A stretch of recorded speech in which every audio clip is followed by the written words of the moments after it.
Halo Sobat Belajar, salam jumpa di saluran YouTube saya. Sobat, pernahkah kalian membaca atau mendengar informasi tentang lowongan pekerjaan? Informasi seputar lowongan pekerjaan tentunya sangat diharapkan oleh para pencari kerja.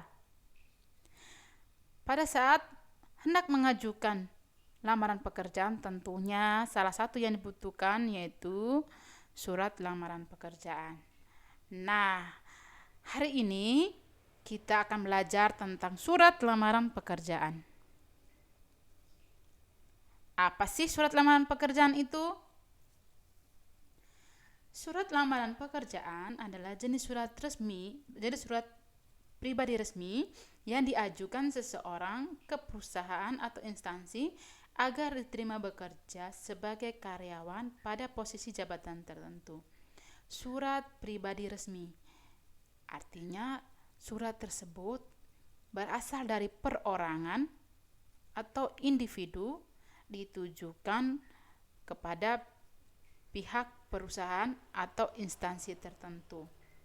Karena bersifat pribadi resmi, maka penulisan surat lamaran pekerjaan harus benar-benar memerhatikan sistematika dan unsur kebahasaan surat lamaran pekerjaan loh.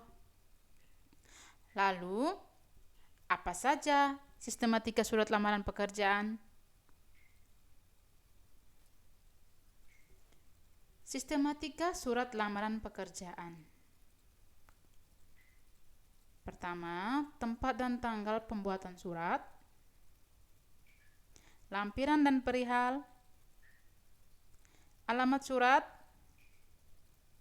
salam pembuka, pembuka surat, isi surat, penutup, salam penutup, tanda tangan, dan nama jelas.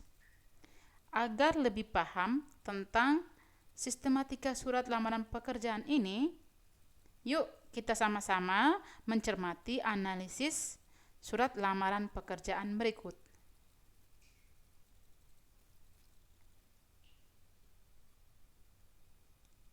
Ini merupakan contoh surat lamaran pekerjaan. Kita akan membahas satu persatu. Sobat belajar, coba cermati bagian pojok kanan atas surat, ya, pojok kanan bagian atas surat ya. Terdapat tulisan Semarang 12 Juni 2021. Pada surat itu disebut tempat dan tanggal penulisan surat. Sobat belajar harus perhatikan cara penulisannya, yaitu di antara nama kota dengan tanggal penulisan surat dipisahkan oleh tanda baca koma. Yang sering kita lihat pada surat-surat, penulis surat hanya menyingkat bulan, misalkan Semarang 12/06/2021. Dalam penulisan surat itu dinyatakan salah. Jadi penulisan yang benar yaitu Semarang 12 Juni 2021. Unsur berikutnya yaitu terdapat lampiran dan perihal. Pada bagian lampiran, penulisannya tidak boleh disingkat menjadi lam, tetapi harus ditulis lengkap lampiran. Banyaknya lampiran ditulis menggunakan kata. Misalkan satu bundel, satu jepitan, satu eksemplar. Sering kita lihat juga pada surat-surat penulis surat menulis angka 1, kemudian dalam kurung menggunakan kata 1. Dalam penulisan surat itu disebut tidak efektif. Ada pendobelannya. Selanjutnya bagian perihal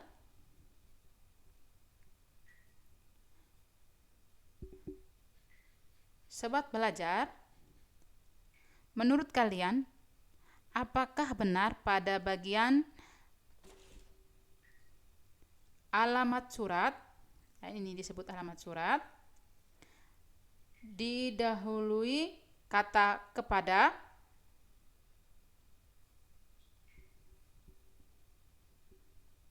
Jawabannya salah. Pada alamat surat tidak perlu menulis kata kepada. Sekali lagi, pada alamat surat tidak perlu menulis kata kepada. Kita hanya perlu menulis yang terhormat kepala bagian personalia atau yang terhormat kepala sekolah SMA Pelita dan lain sebagainya. Kesalahan lain yang sering juga ditemukan pada surat lamaran pekerjaan yaitu pendobelan penggunaan sapaan dengan jabatan. Apabila kita mengirim surat kepada seseorang berkaitan dengan jabatannya, maka tidak perlu didahului dengan kata sapaan. Misalkan, yang terhormat Bapak Kepala Bagian Personalia. Itu tidak perlu. Karena kita menggunakan jabatan, maka tanpa menggunakan sapaan Bapak, Ibu, Saudara.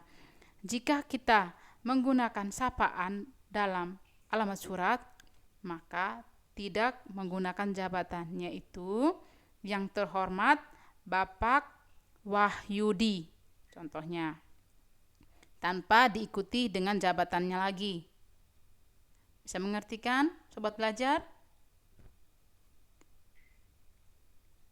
Selanjutnya, kata jalan.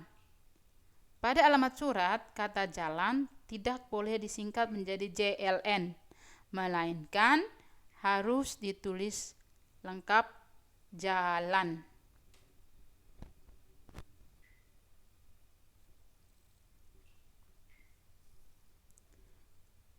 Bagian berikutnya yaitu salam pembuka. Lazimnya salam pembuka menggunakan kata dengan hormat. Ya, perhatikan ya, sobat. Setelah kata dengan hormat diakhiri dengan tanda baca koma. Berikutnya terdapat berdasarkan iklan lowongan pekerjaan di Harian Merdeka hari Senin tanggal 25 Juni 2021, pada surat lamaran pekerjaan itu disebut pembuka surat.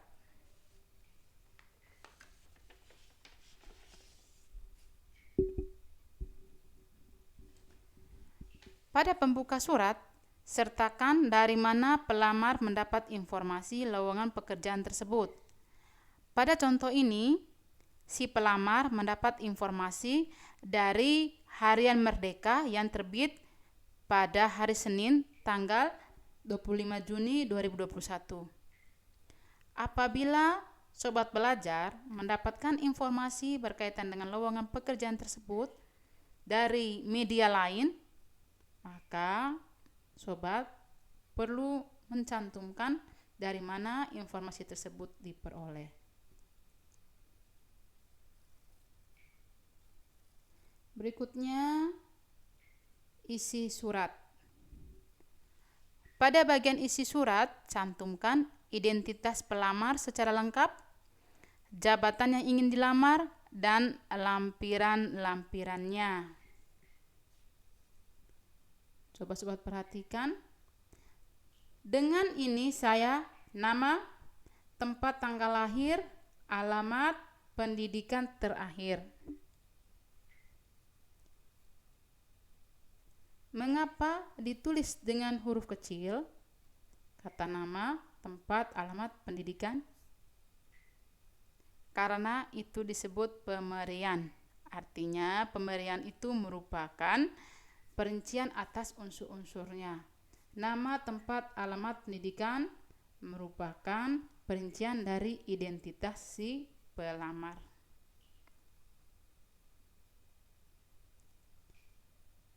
Berikutnya, jabatan yang ingin dilamar.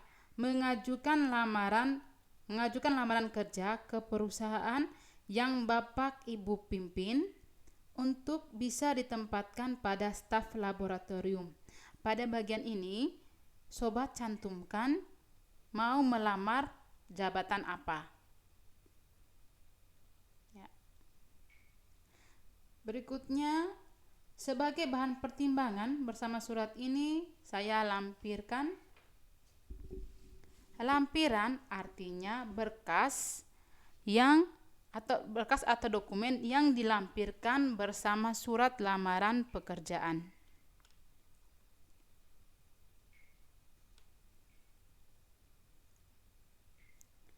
Lampiran berisi bukti pendukung bahwa si pelamar berkompeten di bidang yang dilamar.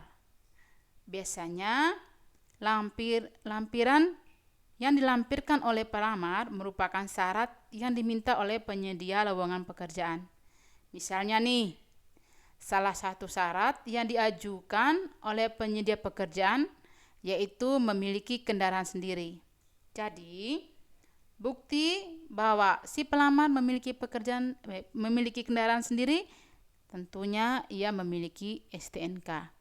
Jadi, yang dilampirkan yaitu fotokopi STNK. Atau mungkin penyedia pekerjaan juga menetapkan syarat pelamar minimal berkualifikasi sarjana ekonomi. Maka si pelamar melampirkan fotokopi ijazah sarjana ekonomi disertai dengan transkrip nilainya. Ya.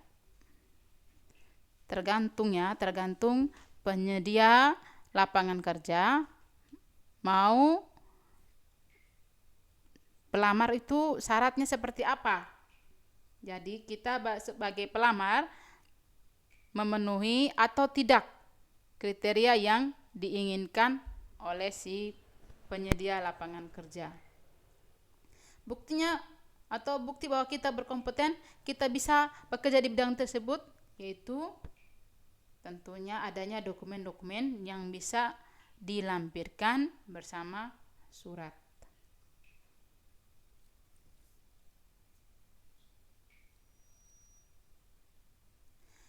Selanjutnya terdapat penutup surat. Demikian surat lamaran kerja ini saya buat. Besar harapan kiranya Bapak Ibu dapat mempertimbangkannya. Atas perhatian Bapak Ibu saya sampaikan terima kasih. Pada bagian ini perlu diperhatikan bahwa si pelamar harus menunjukkan keantusiasannya melamar pekerjaan tersebut. Ya, kalimat di situ yang menunjukkan bahwa dia antusias melamar yaitu besar harapan kiranya Bapak Ibu dapat mempertimbangkannya. Mempertimbangkan dalam artian ia bisa diterima bekerja di bidang yang ia lamar.